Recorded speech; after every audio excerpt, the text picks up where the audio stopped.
zarandearlos para demostrarle a Dios que ese cristiano no es verdadero, no es real, que no vive lo que dice o aún no vive lo que cree. Satanás siempre ha querido poner en duda nuestra relación con Dios. Nos pone duda en la oración, nos pone duda en la palabra y en muchos aspectos de la vida. Él siempre trata de ponernos en duda para demostrar que nosotros no somos lo que pensamos que somos. Pero Dios siempre que permitió, como le permitió a Job y le permitió a Pedro y a muchos otros, les permitió ser zarandeados por Satanás, no para que fueran destruidos, sino que para que ellos pudieran demostrar que algo positivo podían sacar o mostrar de eso. Y yo quiero que hagamos un pequeño repasito y lo tenemos ahí en la pantalla. El tema de hoy es consagrado.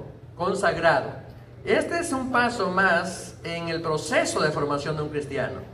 Uno puede aprender lecciones, puede aprender muchas cosas, estar consciente, estar hasta decidido, pero si no consagra uno su vida a lo que cree y a lo que espera lograr o alcanzar, no hay mucho que pueda suceder. Entonces, decía yo que en el proceso, Dios permite a Satanás que nos zarandee y nosotros podemos sacar cuatro cosas positivas, constructivas, después de un zarandeo. Y la primera es sacar el trigo puro de la paja que hay en nuestra vida y poner en evidencia y relucir nuestra fe. Es la primera cosa positiva que sacamos del zarandeo de Satanás. Es que salga de nuestra vida lo que nos sirve, lo que es paja, lo que es envoltura, y que salga a relucir la fe verdadera que nosotros tenemos. Acuérdese, cada vez que usted sea zarandeado o pasado por una prueba, acuérdese que el propósito de Dios es que de esa prueba usted pueda saltar a lo más alto a relucir su fe, ¿verdad? Segundo propósito que podemos alcanzar cuando somos zarandeados, es fijar el propósito de vida y ministerio que el Señor nos ha designado y sus promesas para desarrollarlo. O sea, Dios no nos llamó para ser adornos de su iglesia. Dios no nos llamó para ser gente nomás que canta y que hace bulla o que dice o hace cosas. Dios nos llamó porque nos escogió para un ministerio. Y así Dios llamó a hermano Gustavo para un ministerio, llamó a hermana Montoya para un ministerio, llamó a la hermana Mari para un ministerio. A cada uno, varones y hembras, Dios nos llamó para un ministerio específico. Entonces, cuando somos zarandeados, algo positivo que podemos sacar de ahí es que, oh Dios, me estaba descuidando, me estaba olvidando que tú me has llamado. Y del zarandeo podemos enfocarnos y revivir nuestro llamado a Dios para servirle. Entonces, eso es lo que dice el segundo: fijar el propósito de vida y ministerio que el Señor nos ha designado y sus promesas para desarrollarlo. Sí se puede, como dicen los hermanos de México, ¿verdad? Sí se puede. O sea, Dios ha dado promesas para que nosotros podamos enfocarnos en el ministerio para el cual Dios nos llamó. Tercero, el tercer propósito positivo que podemos sacar de un zarandeo es señalarnos la pobreza de nuestro amor hacia Jesús y conocer la grandeza de su amor hacia nosotros. Esto fue lo que Pedro aprendió. Pedro creía que amaba a Jesús y sí lo amaba. Pedro decía que amaba a Jesús. Y igual los otros discípulos, igual muchos de nosotros en distintas ocasiones hemos dicho que amamos a Jesús. Pero cuando nos comparamos con el amor de Jesús, nos damos cuenta que nuestro amor es tan pequeño, es tan bajito, es tan débil, cuando lo comparamos con la fuerza del amor de Jesús. Muchas veces, hermanos, nosotros pudimos haber quedado tendidos en nuestros desánimos o en nuestras cosas en la vida como cristianos, pero Dios nos levantó cuando vimos la grandeza de su amor.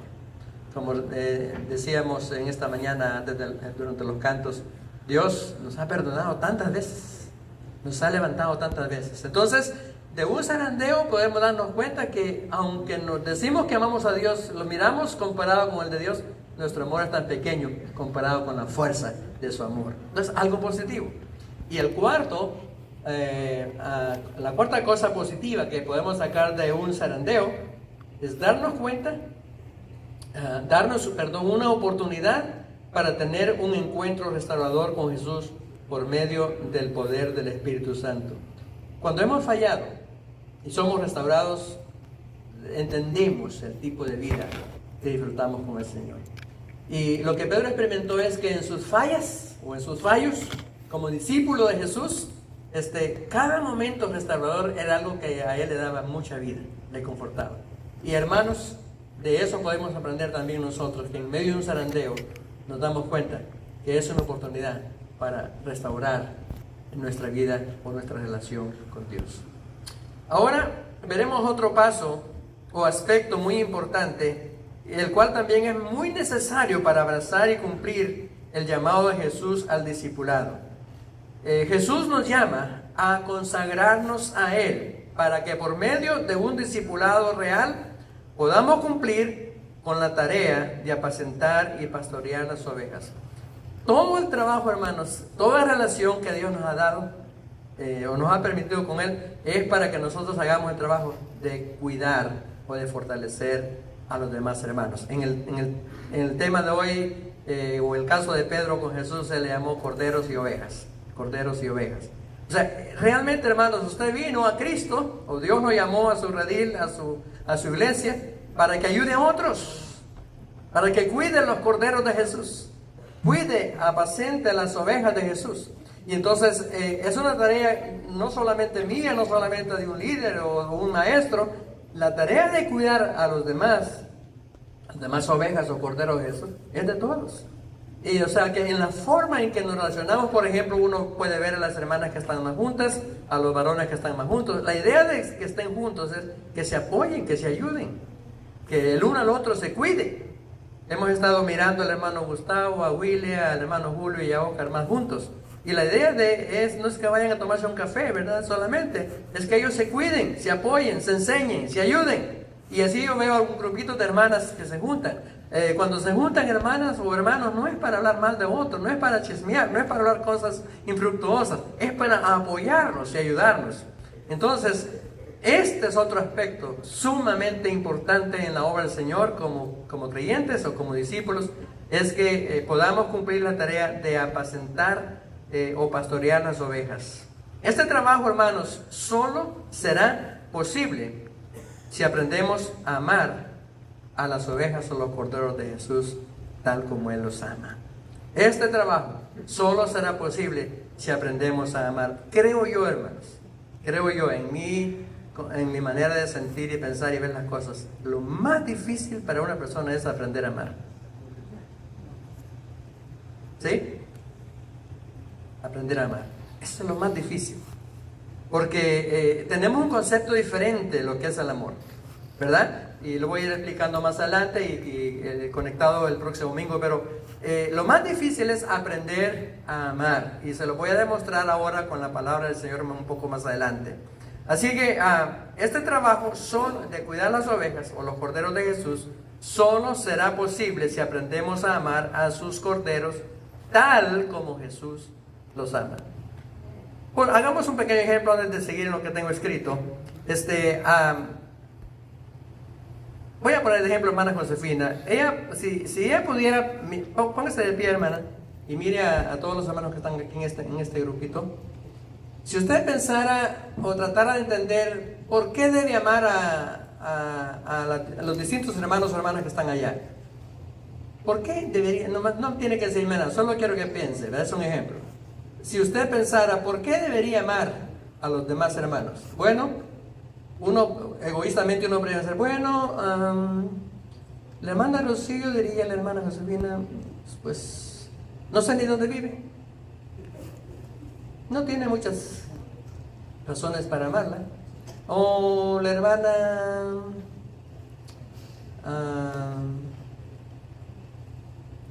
Nati, pues ella como que tiene un poquito más razones para amarla porque ya me invitó a comer a su casa una vez. Y así uno podría pensar, no, a esta lo amo porque me cae bien, pues se ríe, se sonríe. Este lo amo, lo puedo amar porque me saluda. Este no, porque tiene cara de muy... Había un predicador allá que decía una palabra, pero no lo voy a decir, no, porque es muy fuerte, ¿verdad? A veces pensamos que podemos amar a tales hermanos porque son más sonrientes, más amigables, más atractivos, son más comunicativos, pero hay uno que no. Entonces, el trabajo de cuidar las ovejas, hermanos, es si aprendemos a amar. Yo quiero decirles, siéntenme, yo estaba pensando, yo me acosté anoche a la 1:30, me desperté temprano, como a las 4, y yo estaba pensando, ¿por qué debo amar a tal hermano, a tal hermana? ¿Y por qué no amarla? Y se me vinieron a la mente una lista de mucha gente, hermanos. Mucha gente se me vino a la mente. Y lo más fácil es recordar a quienes nos han hecho daño. ¿O no le pasa eso a usted? Lo más fácil es pensar quienes no nos caen tan bien porque nos han hecho daño. Y pensamos, bueno, esto no es digno de amarlo. No merece ser amado. Porque me ha ofendido, me ha dañado, ha hecho tantas cosas contra mi vida. Pero este sí lo puedo amar, porque lo debo amar porque siempre me saluda, siempre me llama, siempre hace esto, hace aquí, hace allá. O sea, ha ganado los méritos para que lo ame. Pero el punto, hermanos, en esta reflexión es que Jesús no le pidió a Pedro, ni nos pide a nosotros que lo amemos, que amemos a la gente por sus méritos, porque nos cae bien. Y el punto clave para amar a la gente es porque Jesús los ama. Yo no puedo despreciar al hermano Gustavo porque me haya hecho daño, porque Jesús lo ama a él. Y el punto de la lección es que hay que amar a la gente como Jesús lo ama. O sea, no es porque me caiga bien, no es porque me hace bien, sino porque se lo merezca, sino porque Jesús lo ama. Y hay bases bíblicas. De tal manera amó Dios al mundo, que dio a su Hijo unigénito para que todo aquel que en él crea no se pierda, mas tenga vida eterna. ¿Amó Dios al hermano Gustavo? Sí. ¿Amó Dios al otro hermano allá, al hermano Luis? Sí. ¿Amó Dios al hermano Eduardo? Sí. Entonces, ese es el punto de partida. Ahora, recuerden que yo he estado tratando de dar principios, que estos son importantes en una vida de cristiana. Y hoy nos toca ver el principio número 8, y los van a ver en la pantalla. El principio de vida y crecimiento número 8, que va de acuerdo con esta lección o esta enseñanza, dice: si no sigues a Jesús, será imposible amar como Jesús. Entonces, yo aquí aprendí una lección y a mí me dio duro esta parte, porque si yo tengo una persona a quien no puedo amar, es porque no estoy siguiendo a Jesús. No sé si estarán de acuerdo conmigo, pero lo vamos a ver bíblicamente que esto es verdad. Dice, si no sigues a Jesús, será imposible amar como Jesús. Un tiempo no amó a Jesús. Ahora, si hoy usted sigue a Jesús, si sigue a Jesús, va a aprender a amar como Él ama. Y no importa, se equivocó, tiene fallas, lo merece, no lo merece, tiene méritos o no tiene méritos, usted lo va a amar porque lo ama como Jesús lo ama. Y ahí donde a mí me dio duro, porque a mí hay personas que me cuesta amarlas. Y no lo digo para que me vayan a criticar, ¿verdad? Porque ya ahí se mete en otro problema usted, pero hay personas a las que cuesta amar. Hay otras que es muy fácil amarlas. Entonces, si yo no puedo amar a esas personas complicadas o difíciles, lo que tengo que hacer es caminar con Jesús, andar cerca de Él, seguirlo a Él, y va a ser la única manera de que yo pueda amar a las personas que son complicadas. Así que, hermanas y hermanos, por ejemplo, en las parejas a veces decimos, ya no te amo porque me has ofendido tanto, ya no te amo porque esto y lo otro. ¿Sabe cuál es la?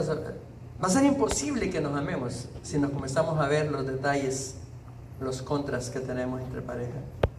la única manera es para una pareja, un cónyuge, amar a su cónyuge que ya dejó de amar, es comenzar a caminar con Jesús.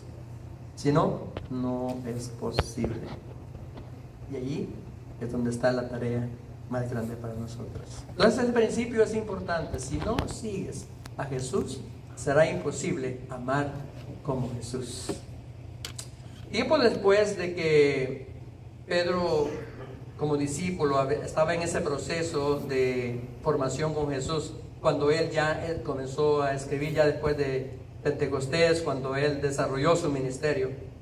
Cuando Pedro escribió la primera carta, en el capítulo 4:8, este hombre tenía mucha autoridad y mucha razón para decir lo que dijo.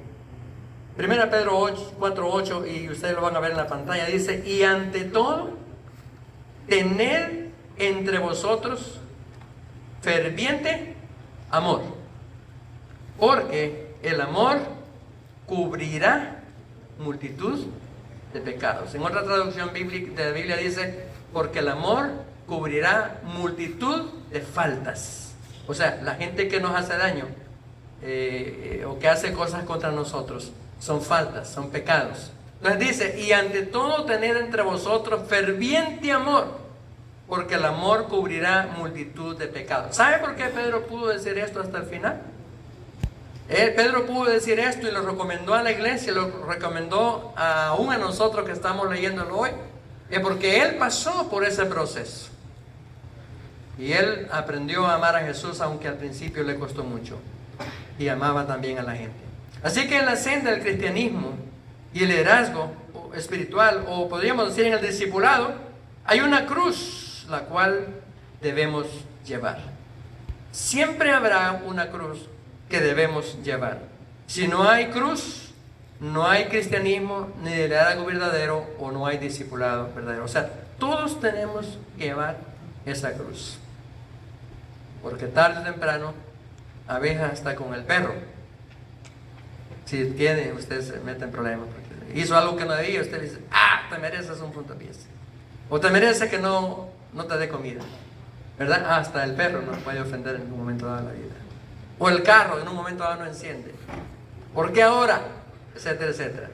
Así que en la senda del cristianismo y el liderazgo o el discipulado espiritual, hay una cruz la cual debemos llevar. Si no hay cruz, no hay cristianismo o discipulado verdadero. Así que vamos a analizar un axioma. Axioma es una proposición tan clara y evidente que se admite sin demostración. O sea, un axioma es un principio o una verdad evidente.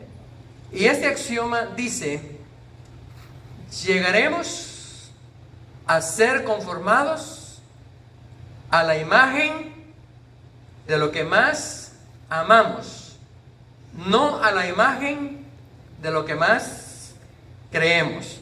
Ahora, creer es importante. Creer es importante, porque todo lo que hacemos, lo que adoptamos en nuestra vida, primero pasa por ese proceso de creerlo. Pero el creer cosas, usted puede conocerse toda la Biblia, o puede tener principios que usted los sacó de la palabra de Dios, pero es importante llegar a ser conformados a la imagen de eso cuando le ponemos amor. Yo le decía, no está aquí, se fue, está con los niños, ¿verdad? Sí, está seguro. Galilea. Ella está practicando un deporte y le preguntaba: ¿cómo te van los deportes? Y al principio bien, me dijo: oye, pero después me hizo así. Entonces, eso sí me quiso decir que hay algo que le falta. Hay algo que le falta alcanzar. Y entonces yo le decía: hoy vamos a ver un principio. Llegaremos a ser conformados a la imagen de lo que más amamos. Si lo sacamos de la Biblia, por ejemplo, una hermana que le gusta cocinar, que no le teme a estar en lo caliente, que no le teme a estar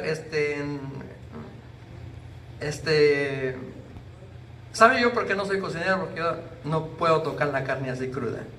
Y si corto un pedazo de carne y la limpio, me da cosa y no puedo comer después, aunque esté bien cocinada. Entonces, pero yo admiro a las hermanas, admiro a mi esposa que ella le gusta cocinar. Y no importa, ¿verdad? Ella el sábado se prepara para el almuerzo de hoy y deja todo casi listo. Llegamos de aquí de la iglesia y ya regularmente estamos de 7 a 10 personas en la casa todos los domingos, almorzando juntos con la familia. Entonces, pero le gusta. Y como le gusta, ama lo que le gusta, ha perfeccionado en la cocina. Igual los deportes. Los deportistas grandes que podemos conocer en cualquier deporte han llegado a ser grandes porque amaron tanto lo que hacían que se llegaron a conformar se formaron en eso que estaban haciendo. Entonces, si esto lo aplicamos en el mundo bíblico cristiano, dice, llegaremos a ser conformados a la imagen de lo que más amamos, no a la imagen de lo que más creemos. Esto es un axioma, es una manera de decir, es un axioma, y axioma es una verdad que es evidente que no necesitamos combatirla. Es una verdad, entonces la aceptamos, porque es verdad. Entonces, el punto es que el cristianismo, hermanos, es algo que debemos amar nosotros. Una relación con Dios es algo que debemos desearla, amarla. Y si usted ama una relación con Dios, si ama una vida de discipulado, usted va a hacer todo lo que tiene que hacer, lo que haría un discípulo. Y al final se va a dar cuenta que usted está siendo conformado a la imagen de lo que más ama. Entonces un cristiano que ama así de vez en cuando, de poquito a poquito, ahora sí, mañana no, es como la ola del mar, que aparece, después desaparece, ya no. Ese cristiano no ama su vida, su relación con Dios. Y así no vale llegar muy lejos. ¿Están de acuerdo conmigo en esto? No tienen que estar de acuerdo, pero este es un axioma, una verdad evidente que no necesita combatirla. O sea, llegaremos a ser conformados a la imagen de lo que más amamos, no a la imagen de lo que más creemos. Y ahí está el punto. Porque Pedro se había comprometido con Jesús. Pedro había hecho muchas cosas con Jesús. Pedro había hecho muchas cosas con los otros discípulos. Pedro había sido uno de los que más salía adelante, y eso lo sabemos y lo aceptamos. Pero él tenía algo que le faltaba terminar, y era su amor por Jesús. Por eso hoy vamos a ver donde llega el punto que le dice Pedro, ¿me amas?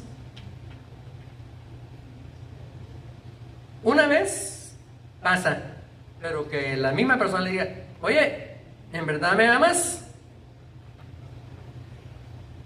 Bueno, 2 veces te la acepto, te la perdono, pero que me vuelvas a decir 3 veces, ¿me amas? ¿Qué quiere decir? Hay duda. Pero en el caso de Jesús, no, él no estaba dudando, porque Pedro había puesto el ojo en Simón. ¿Se acuerdan cuando le dijo, tú serás Pedro? O sea, tú serás hombre de piedra. O sea, serás uno que va a amar de verdad. Y Jesús no le dijo a Pedro esas 3 preguntas por desconfianza o duda, sino porque era la parte que Pedro tenía que trabajar. Entonces,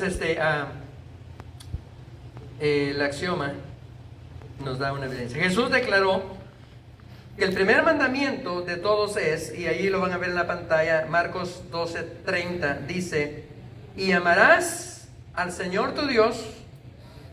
Marcos, 12:30, dice, y amarás al Señor tu Dios con todo tu corazón, y con toda tu alma, y con toda tu mente, y con todas tus fuerzas. Se me ocurre decir algo ahorita, pero hay muchos hermanos que dicen, pastor, yo amo a Dios con todo mi corazón, pero no puedo ir al domingo porque estoy cansado. Usted dijo eso, ¿verdad? Me lo dijo el miércoles, no me acordaba, pero, ¿verdad? Sí. Pero para amar a Dios hay que hacerlo, dice, con todas tus fuerzas. Fuerzas ahí tiene que ver con lo físico. Y ahí usa varias palabras: corazón, alma, mente y fuerzas. No voy a explicar todo eso porque pues entonces nos quedamos aquí atollados. Pero lo que quiero decir es que el amar a Dios, que es el primer mandamiento, es amarlo con todo nuestro ser. No puedo decir a Dios que lo amo en mente, pero no tengo disposición a meter mi cuerpo para hacer lo que tengo que hacer. Yo quiero decirles, hermanos, que la mayoría, y perdonen, la mayoría que me responden cuando les pregunto ¿por qué no vino? Estaba enfermo. Y perdón lo que lo voy a decir, yo he estado enfermo desde el mes desde Navidad. Y no le he permitido a mi cuerpo el quedarme en casa. No le he permitido, aunque a veces, hermanos, he estado con la incomodidad de mi garganta, etcétera. Y no lo digo por orgullo, pero yo quiero decir, hermanos, que yo he entendido que amar a Dios no es solamente con la mente. No es solamente tener el deseo, el anhelo en mi corazón de amarlo, sino que muchas veces mi cuerpo tiene que responder. El primer mandamiento es amar a Dios con todo el corazón, con todo el alma, con toda la mente y con todas las fuerzas. Y dijo Jesús, este es el primer mandamiento. Y por esta razón Jesús da un nuevo mandamiento, porque los discípulos quisieron preguntarle, Señor, si este era el mandamiento antiguo, si este era el primer mandamiento, ahora, ¿cuál es tu mandamiento? Y en Juan 13:34, Jesús les responde a los discípulos y les dice, un mandamiento nuevo os doy. ¿Y qué dijo? Que os améis unos a otros, si tienen ganas. Que os améis unos a otros si tienen méritos. Que os améis unos a otros si ellos se portan bien. Que os améis unos a otros. ¿Y cómo dijo Jesús? Como yo os he amado. Que también os améis unos a otros. Lo repite ahí, que también. Así que el primer mandamiento era amar a Dios con todo nuestro ser. Y el segundo mandamiento, ¿cuál era? El nuevo mandamiento, ¿cuál era? Amarnos unos a otros. En la calidad o en la manera como Jesús ama. Allí es donde a mí me golpea. Porque amar como Jesús ama quiere decir que yo tengo que soportar aún aquellos que se portan mal. Aún aquellos que puedan murmurar. Aún aquellos que les valga poco lo que es la vida de la iglesia. Ahora, por tal motivo Jesús tiene que ser nuestro maestro de amores. Jesús es un maestro que no solo informa a nuestro intelecto, sino uno que forma nuestros amores. Yo quiero aquí decirles algo, hermanos, y perdonen, pero yo tengo que decirlo. Jesús no solamente quiere que usted aprenda cosas y las ponga en su intelecto. Eso es bueno, es necesario, pero Jesús quiere que usted sea una persona, y yo también. Él quiere que seamos personas que vivimos lo que hemos aprendido en nuestro intelecto, o sea, que lo pongamos en práctica. Y en ese caso, cuando hablamos de amar, Jesús es el maestro de amores, porque para mí la palabra culminante, después de todo ese proceso que Él pasó en la tierra, cuando estaba en la cruz, ¿qué dijo Él? Padre, perdónalos, porque no saben lo que hacen o lo que han hecho. ¡Wow! ¿Cómo es posible que pueda decirle a uno, perdónalo a aquel que me tiró las escupidas en mi rostro?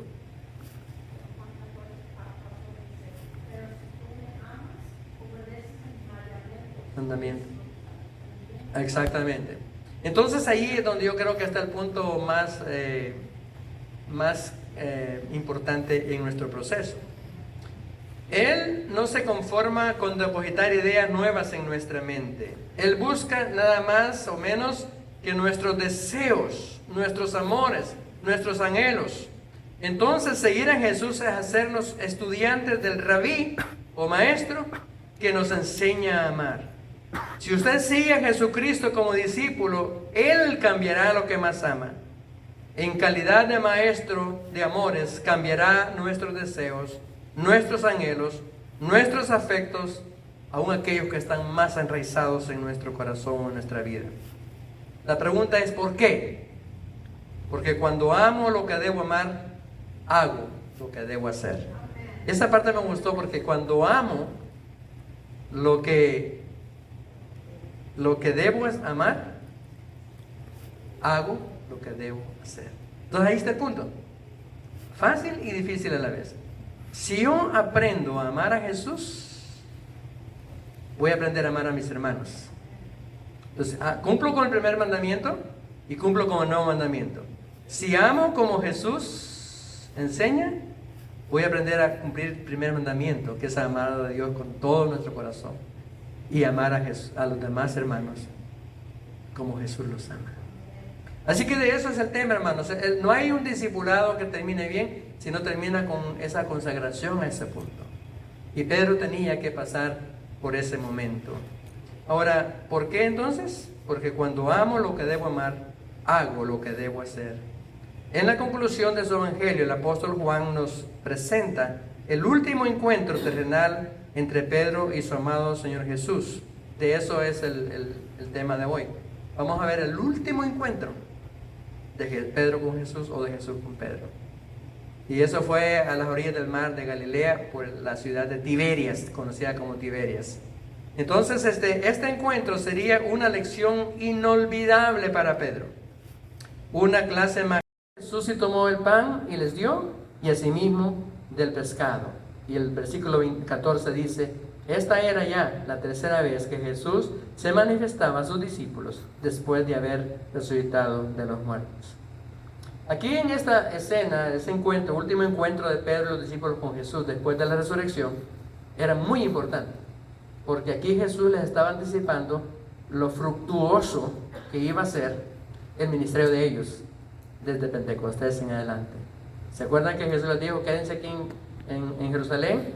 Y les prometió el Espíritu Santo que iba a venir, y en Pentecostés sucedió eso, y allí fue la inauguración de la iglesia de Cristo, es decir, ya en evidencia con la gente que era alcanzada para Cristo. La pesca de 153 peces grandes y era un anticipo de la pesca milagrosa de hombres. Lo que Jesús les estaba diciendo es que su ministerio iba a ser grande, que su ministerio iba a ser poderoso. Y gracias a Dios, hermanos, porque esas palabras que Jesús les dijo nos ha alcanzado hasta nosotros. Porque el Evangelio fue corriendo a través del mundo hasta que llegó a nuestros países, lejos de donde Jesús había nacido y hecho todos los milagros de su muerte y su resurrección. Aquí Jesús les recuerda dos verdades muy importantes. La primera verdad es que todavía ellos tenían que reconocer que son pescadores de hombres. O sea, que a pesar de que aunque ellos se habían desanimado porque Jesús no lo vieron al final como el Mesías que ellos creían, como el rey que los iba a liberar políticamente del Imperio Romano, la fe de ellos se desmoronó cuando no fue lo que ellos esperaban. Y aún dice que algunos discípulos después de la resurrección se fueron a pescar, porque eso fue lo que dijo Pedro: yo me voy a pescar. Ya Jesús había resucitado y dijo: yo me voy a pescar. Y dijeron los discípulos: no, vamos nosotros también. Y este encuentro, este milagro que Jesús hizo, les dijo, lo hizo para decirles: oigan, ustedes continúan en la visión que yo tengo. Ustedes van a ser pescadores de hombres. La segunda verdad es que ellos tienen que entender que todavía ellos tenían que depender del Señor Jesús para dirigirlos en la pesca. Y esto es importante entenderlo, hermano, porque uno fácil olvida la misión por lo cual Jesús. Le estaba diciendo a las hermanas de Guatemala, hermana Miriam y a su mamá: oiga, ¿dónde están sus familiares? Son varios, ¿no? ¿Como cuántos son, hermano? Como 7, ¿verdad? Más o menos. Les decía: ¿dónde están? Ya tengo días de no verlos. Y pasa lo que nos ha pasado a todos. Llegamos a este país, hay mucho que trabajar, hay mucho en qué enfocarnos, Hay mucho en lo que podemos enfocarnos y entendernos de nuestra obra. Y yo le decía, pues, eso nos pasa. Y nos ha pasado a todos, ¿no? Es tan fácil desviarnos del propósito de Dios por el cual nos llamó. Así que Jesús les dice, oigan, aunque ustedes se hayan desenfocado un poco y tal vez han desconfiado, estén desmoronados, estén desanimados, no se olviden dos cosas. Uno, ustedes han sido llamados para ser pescadores de hombres. Y segundo, ustedes tienen que entender que aún necesitan de mi dirección para que ustedes puedan hacer la obra a la cual los llamé. Amados hermanos, esto es verdad. Usted y yo necesitamos seguir creyendo y dejando que el Señor nos dirija. Ya voy a parar, voy a dejar esto. Entonces Jesús lo recibió con un desayuno y después dirigió a Pedro usando su nombre completo y le dijo, dice el texto de Juan 21:15, cuando hubieron comido, Jesús dijo a Simón Pedro, Simón, hijo de Jonás, ¿me amas más que estos? O sea, estaba hablando de los discípulos. Porque el que había prometido amarlo era ¿quién? Pedro. ¿Me amas más que estos? Y Pedro le respondió, sí, Señor, tú sabes que te amo. Y el Señor Jesús le dijo, apacienta a mis corderos. En la pregunta de Jesús le recuerda a Pedro la promesa del amor que él había dicho antes de la muerte. ¿Se acuerdan que antes de la muerte Pedro le había prometido a Jesús? Y en Mateo 26:33 dice que respondiendo Pedro le dijo, aunque todos se escandalicen de ti, yo nunca me escandalizaré. O en otras palabras, aunque todos se desanimen de ti, o aunque todos dejen de amarte, Señor, dijo Pedro, yo te seguiré amando. Yo no me apartaré de ti, yo te seguiré. Acuérdense, entonces es lo que dice Mateo 26:33. Y en Juan 13:37, hablando de ese momento antes de la resurrección, ese encuentro con Pedro, él le dijo Pedro al Señor Jesús, Señor, ¿por qué no te puedo seguir ahora? Era una porción, él está hablando de la importancia de seguirlo a él, ¿no? Y Pedro le dice, Señor, ¿por qué no te puedo seguir ahora? Y Pedro le dijo, mi vida pondré por ti. Entonces cuando Jesús ya después de la resurrección le dice a Pedro, Pedro, ¿me amas? Le está diciendo, ¿te acuerdas que me prometiste que me amabas? Lo que quiero enseñarte, Pedro, es que saber qué clase de amor es el que tú me estabas prometiendo. ¿Qué clase de amor es el que tú tenías para mí?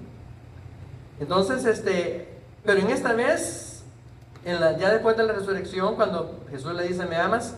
Pedro no se jacta de amar a Jesús más que los demás discípulos. No le dijo nada de eso.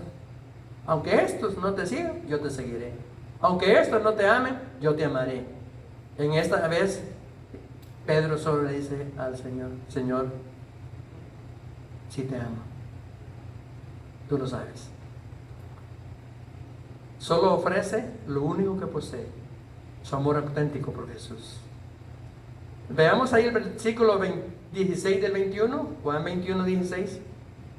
Ustedes lo van a ver en la pantalla. Volvió a decirle la segunda vez, Simón, hijo de Jonás, ¿me amas? Pedro le respondió, sí, Señor, tú sabes que te amo. Y le dijo, pastorea mis ovejas. Versículo 17. Le dijo la tercera vez, Simón, hijo de Jonás, ¿me amas? Pedro se entristeció de que le dijese la tercera vez, ¿me amas? Y le respondió, Señor, tú lo sabes todo, tú sabes que te amo. Jesús le dijo, apacienta mis ovejas. Fíjese que es interesante, y esto yo lo descubrí hasta esta vez que estudié este pasaje. Si Dios nos pidiera una prueba de amor, nosotros le dijimos, Señor, ¿sabes que el domingo pasado yo te canté con todo mi corazón como muestra de mi amor? O Señor, yo esta semana que pasó me levanté a orar todos los días. O Señor, esta semana que pasó yo leí tu palabra todos los días. Así que eso demuestra que yo te amo, Señor.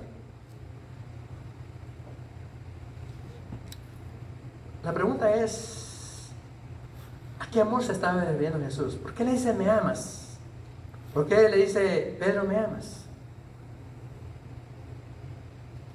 Y si se fijan las 3 veces que Jesús le pregunta si lo ama, a la respuesta de él que dijo, sí, te amo, 3 veces le dijo Jesús. En el 15 le dijo, apacienta mis corderos. En el 16 le dijo, pastorea mis ovejas. En el 17 dijo, apacienta mis ovejas. Así que, amados hermanos, el amor más grande suyo por Jesús no es que cante bonito y bien fuerte en la iglesia, aunque eso es importante. No es que hagan oraciones todos los días, aunque eso es necesario. No es que dé ofrendas rigurosamente a la iglesia, aunque eso sea importante. No es que usted comparta con los necesitados la comida, aunque debemos hacerlo. ¿Sabe cuál es la demostración de que amamos a Jesús? Que amemos a los demás. Entonces,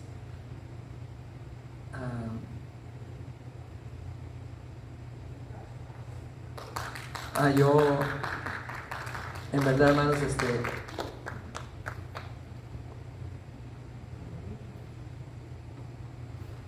se vinieron a mi mente muchos nombres de personas. Y yo dije, bueno, a esta me cuesta amarla. A esta persona no es tan fácil amarla. Entonces yo no estoy demostrando que amo a Jesús porque vengo todos los domingos a la iglesia. Aunque dije eso es importante. No estoy demostrando que amo a Jesús porque hago cosas para Él o le doy cosas a Él. La mejor demostración de mi amor por Jesús es cómo yo los amo a ustedes. ¿Puedo decir algo de usted, hermana Irma? Públicamente. Cuando usted se casó esta última vez, me costó aceptarlo. No lo entendí. Pero hubo personas que dijeron, hermana, está bien que lo hagan. Yo fui el único que le dije, hermana, no está bien. No estoy cuestionando su decisión. Pero quiero decirle que esa actitud me dolió en el alma. Y sentí una razón para no amarla. Pero después en el proceso, dije, la prueba es para mí, no para ella. Es si yo puedo amarla como Jesús la ama, a pesar de eso. Y ese es el verdadero amor. ¿Sí? Y ese es el nuevo mandamiento. Que amemos a los demás como Jesús los ama. Entonces, hermanos, dejo a media el sermón porque ya es tarde, pero yo quiero que nos vayamos con esa inquietud para continuar el domingo. Hay muchas cosas que podemos hacer como discípulos, pero había una parte, en el caso de Pedro, que le faltaba pulirla. Le faltaba pulirla. Y era el amor de él por Jesús, mostrado amando a los corderos y a las ovejas de Jesús. Así que, amado hermano y hermana, no hay razón, ni una razón, para que usted pueda decir hoy, yo no puedo amar a esta persona, o a esta persona, o a esta persona. No hay ni una razón. Si usted es un discípulo de Jesús, no puede haber una razón para decir, no la puedo amar.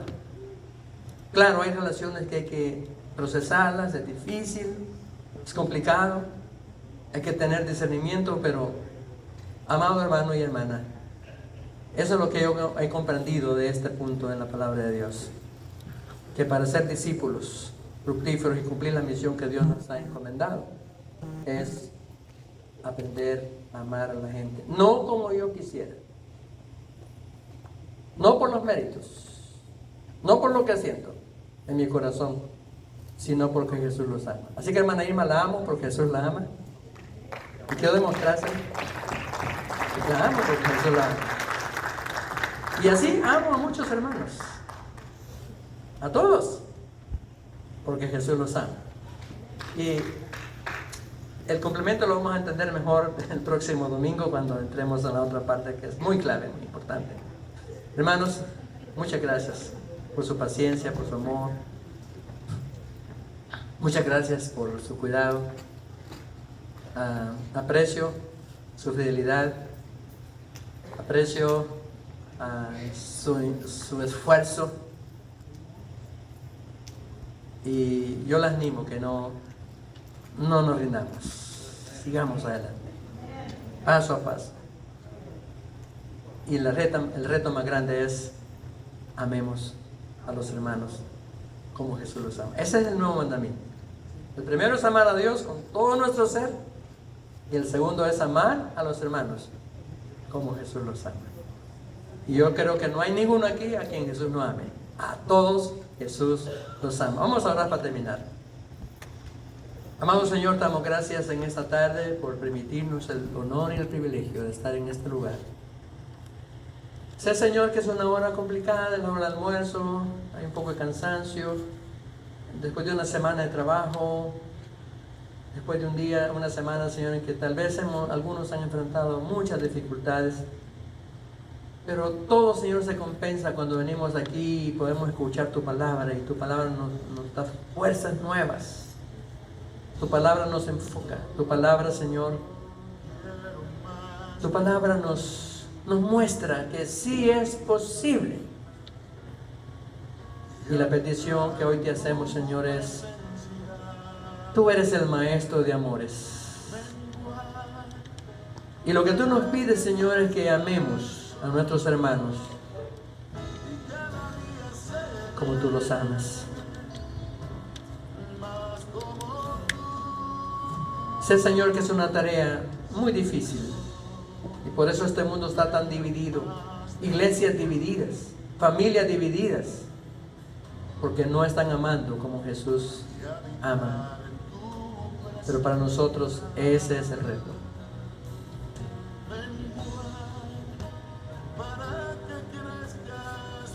Escuchen el canto y después que termine nos despedimos. Como tú, quebranta mi corazón. El apóstol Pedro, para que usarlo. Y a mí me impresiona cómo Pedro comenzó después a predicar con tanto poder y con tanto resultado en su ministerio. Jesús quiere y puede hacer eso con usted también. Que usted sea un cristiano fructífero en el Señor. Mi hermana Irma, hace días yo dije que si algunos querían servir, fue la única que me llamó y me dijo: pastor, estoy lista para servir, y muy pronto, ¿verdad? Vamos a poner el sello. Dios les bendiga, hermano, buenas tardes, bendiciones a todos.